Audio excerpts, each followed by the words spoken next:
Jedni z našich najväkších kozárov, Hrubeňovo zo Ruského Kerestúra, ktorí majú veci ako 80 kozy, rozdumujú, či i nadalje budú zanimať zo stotu fajtu statkárstva.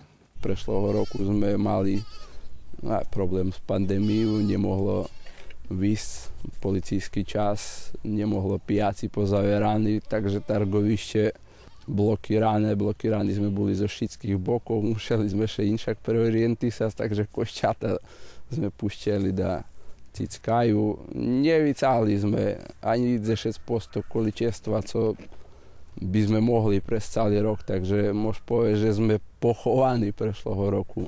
I popri toho, že kože mlieko zdravé, nie ho komu predať. Hrubeňovo ho po preшлú sezónu za hotový peniaž predávali jednomu odkupievačovi z Kocúra, ale toto sotrudníctvo pretrhnuté. Oni mlieko ochabeli koščatom, kozy preto včas prestali dávať mlieko a koščataše nemohli popredať, sta utrata barz veľká. Rachujú, že vynoší kolo 500 000 dinári. Dosť veľký problém za takú, nemôžem povedať veľkú farmu, ale nejaká mini farma. Zo obísca i zo pijacu nemôž predať také količestvo ani mlieka. My toho roku občekujeme kolo 70 harla na dojenju. To najby bolo dajakých 150 litri mlijeka dňovo.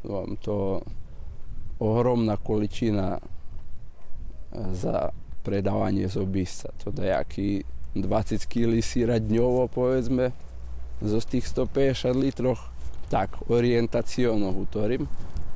Takže potrebný odkup dajaký. Tот problém môže riešiť na dva spôsoby. Napraviť zmeny mliekárňu, za co nie možlivosti, alebo zahašiť produkciu v Hári Hrubeňa.